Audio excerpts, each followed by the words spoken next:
Driving down the dimly lit, deserted highway, the exhaustion weighed heavy on my eyelids. The vast stretch of road ahead was blurred, the night swallowing the edges of asphalt. With fatigue bearing down, I decided to pull into a nondescript roadside motel that suddenly materialized out of the monotonous scenery. The flickering neon sign promised rest, and with limited options, I found myself parking my car and approaching the motel's office. The air was thick with the scent of impending rain, and the distant rumble of thunder provided a low, ominous soundtrack. After receiving my key, I made my way to room number 7, the door creaking in protest as I entered.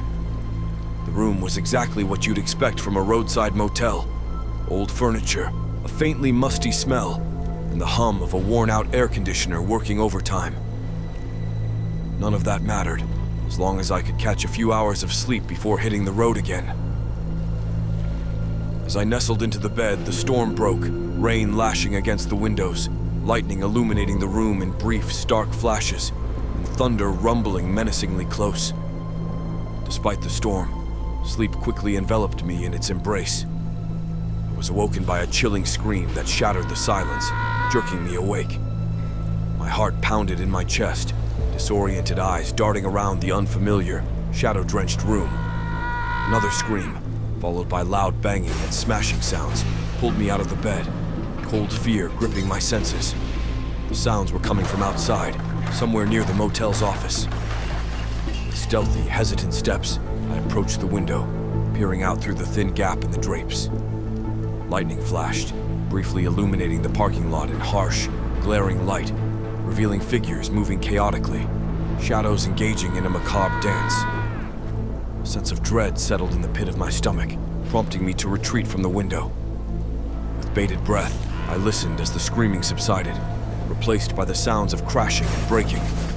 Time seemed to crawl, each tick of the clock amplifying the atmosphere of menace enveloping the motel. The storm outside mirrored the chaos, lightning slashing through the sky, and thunder growling menacingly.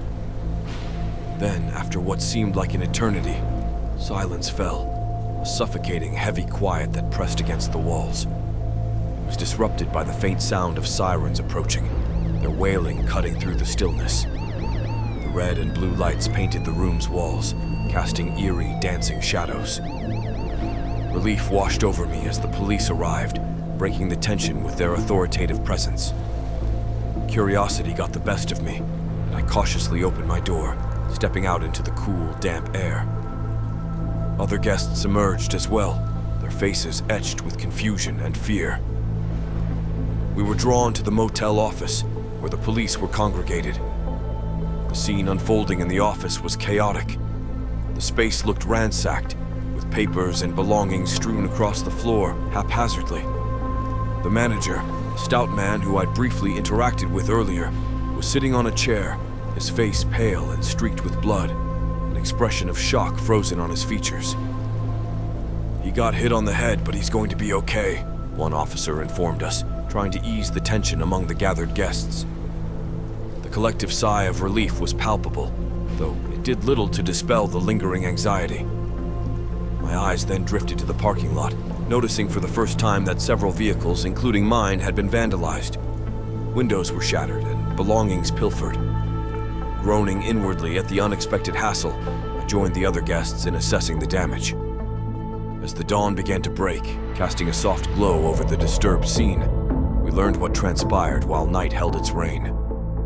A group of armed robbers had passed by the motel, assuming it would be an easy mark nestled in the remote area. They'd attacked the manager, trying to force him to hand over cash.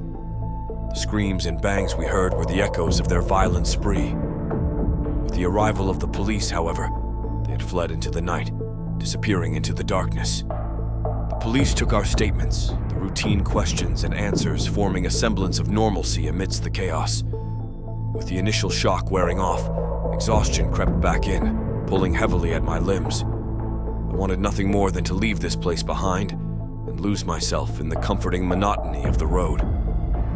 However, the reality of the damaged vehicles and stolen belongings tethered us to the spot, the aftermath of the night's ordeal demanding attention and resolution. As the hours passed, the Police concluded their investigation, and tow trucks arrived to deal with the incapacitated vehicles.